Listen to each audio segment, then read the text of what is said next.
So it might just be me. It might just be me being 2 months postpartum, but let me know, please, if anybody else is feeling the same way that I am. I am no longer inspired or turned on at all by content that tells me that I need to push harder, that there's no excuses, that wearing it as like a medal of honor to not be resting, to be pushing, making sacrifices, and living an unbalanced life, like it's some kind of inspiring, motivating thing to do. That no longer motivates or inspires me. And by the way, you may resonate with this even if you're not a mum, even if you're not a parent.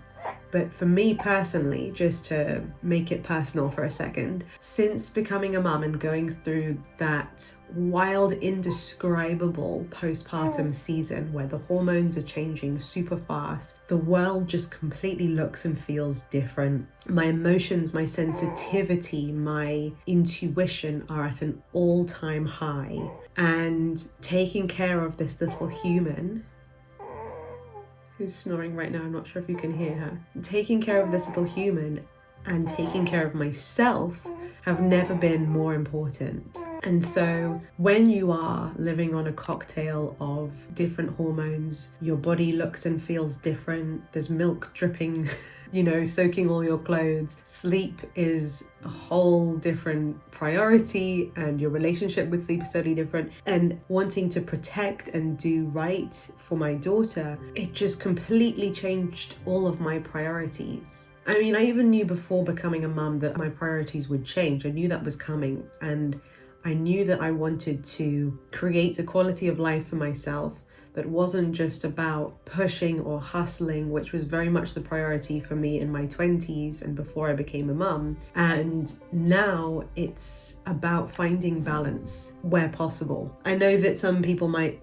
laugh and think that it's an impossible task to try and find balance when you are a parent, but I am going to delusionally disagree with that. I am going to choose to create a life of balance, to set the example for my family. So today I feel like sharing with you a video that is about how to completely transform your life, that is about how to become unrecognizable in all the best ways, but that is grounded in doing it in a way where your dreams and desires will flow to you without you burning out or neglecting yourself, your energy, without you neglecting the things that really matter. Because it's all well and good to acquire stuff and achieve things, but not at the detriment of losing who you are, losing your relationships, or neglecting your health or your mental health. So the brilliant thing about manifestation is the more that you take care of your energy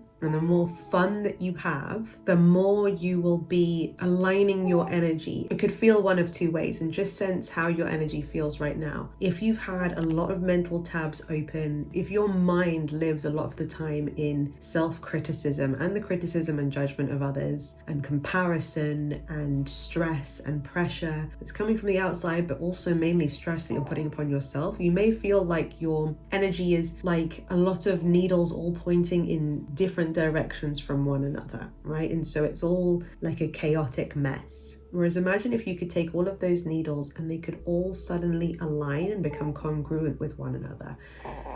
And all of a sudden your energy looks like beautiful long brush strokes instead of hair cuttings on a barbershop floor. And these are the kind of visuals that I see when I'm feeling the difference between energy that feels out of alignment versus energy that is in alignment. Now imagine if energy needed to flow through those lines. Imagine how much easier and better things in your life would flow if your energy has beautiful long brush strokes rather than lots of short disjointed lines that point in lots of different angles. The more that your energy is in alignment, the more all sorts of beautiful things will flow better for you. be that your health, your energy levels, your career, money, love, relationships. It will just make life feel more flowy and miraculous in so many ways that we might not even plan about or script about, or, not just our goals, but those beautiful unplanned things that can flow to us along the way, right? So thing number one that I wanted to talk about in this video is taking care of your energy so that it is more in alignment than out of alignment. How to do that? It is quite a big subject, but certainly some tools that can get you started include breath work, include EFT tapping, and daily practices like making sure that you're prioritizing spending time in nature, going for a walk every day, feeling the fresh air, and disconnecting from social media, podcasts, music while you're doing so.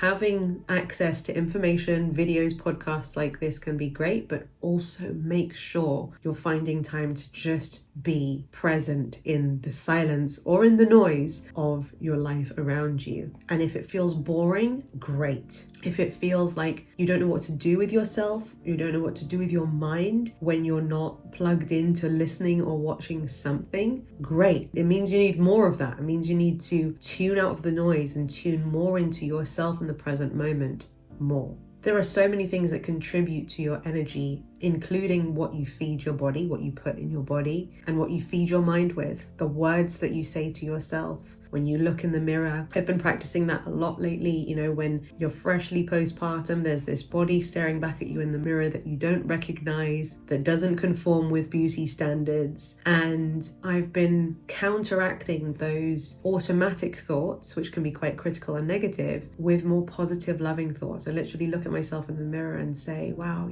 I love you. I love this belly that grew my child. I love these boobs with stretch marks on that are feeding my child. I love this beautiful face that is glowing with the postpartum hormones. I love you. I'm grateful for you. Look at you. You are a mom. I'm so proud of you. You're incredible. You're a goddess. Well done today. Some days I will literally just have 5 seconds while I'm washing my hands after going to the toilet to just look at myself in the mirror and just smile and say one kind thing to myself.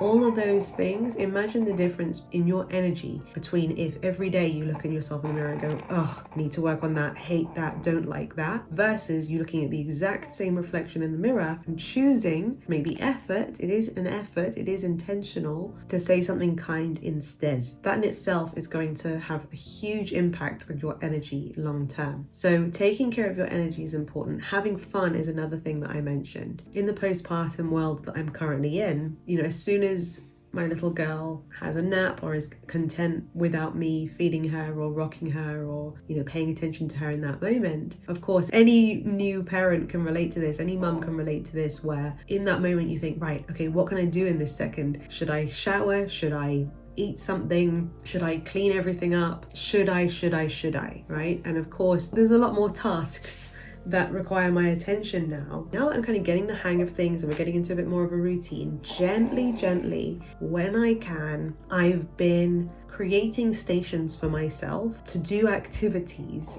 that are so wholesome and have nothing to do with work, because that's the other thing. I'm also thinking as an entrepreneur, I'm like, should I record another video? Should I upload another podcast episode? Should I, do all the kind of businessy behind the scenes stuff? And of course, I am finding moments to do little bits of work here and there. But amongst all of that, I'm also creating these stations of joy and fun. So for example, in the dining room, on the table right now, I've got a pad of drawing paper, some watercolor paints, some pencils, an eraser, right? And it's my little art station. So I had an idea to create this particular drawing/painting, a mixed media piece of art. And so far I've managed to get as far as drawing the outline to the drawing. Next will be shading, next will be painting. And whenever there is a moment, whether I'm feeding my daughter or whether she's having a snooze, and I feel like I want some entertainment, instead of just reaching for my phone and scrolling,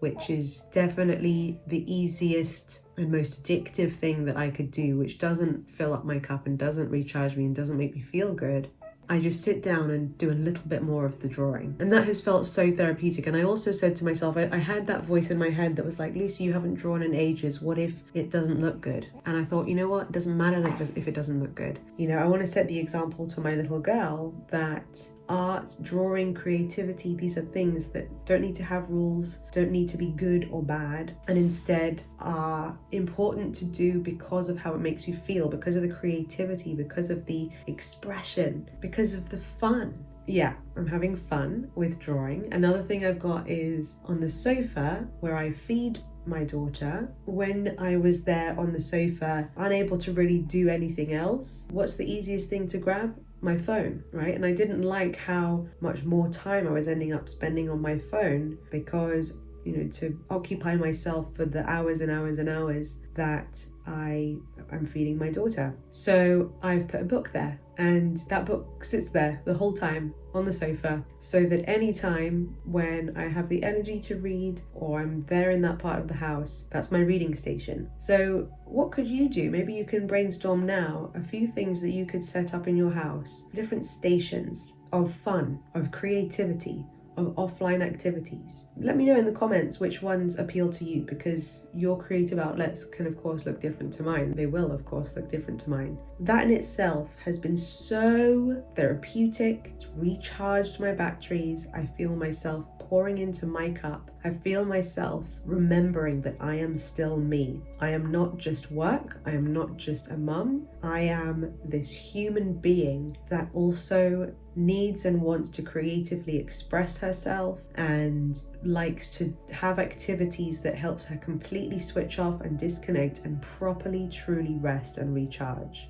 And the next thing I wanted to share with you, which is something that will massively help you to become unrecognizable in all the best ways, is to start making everything as easy as it can be, rather than making things unnecessarily more difficult than they need to be.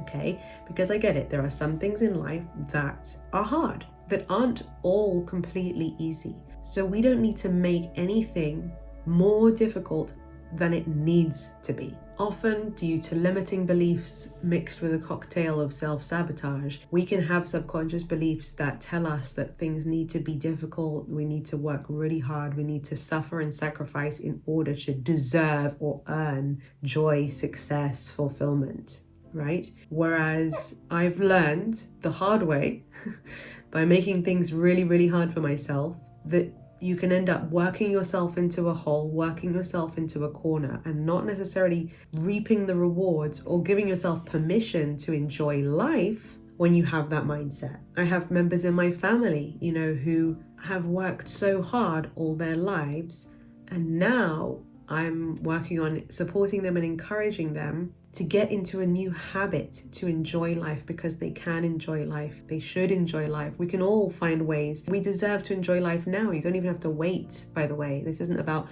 waiting until one day to allow yourself to enjoy life. Yes, you have incomplete goals. Yes, you have unfinished business. Yes, you have things that you should do and people who need you to do X, Y, and Z. That none of those are a reason to delay your happiness or enjoyment for life. Find tiny pockets of joy in your day. And I use the word find because it requires intention and effort to find them. Because if we're not finding them, if we don't look for and find those moments of joy, if we don't choose to create those moments of joy, if we don't choose to give ourselves permission to do that thing that feels fun for ourselves right now, then the day will pass without finding the joy. And then another day, and then another day, and then another day, and before you know it, you wonder why you're feeling burnt out. You wonder why you're feeling low. You can't remember the last time you had fun. You feel like you haven't laughed for a long, long time.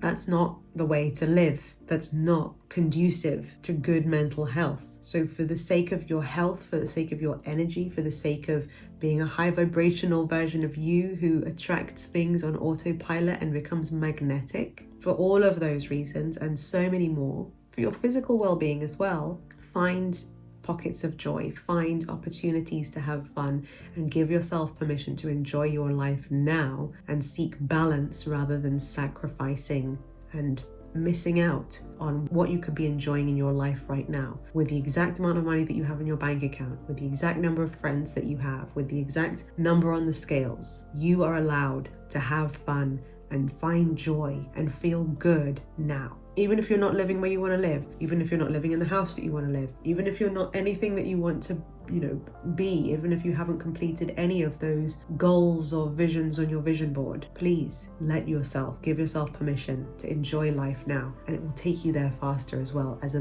bonus. So that's enough for one video, for one podcast episode. Let me know which part of this message was for you specifically. What part of this was the best reminder that you needed to hear? And all of this is stuff that I'm practicing in a messy way. These are things that I'm learning as I go through this journey of life that I'm so grateful for. So thank you for being on this journey with me. I love and appreciate you so much.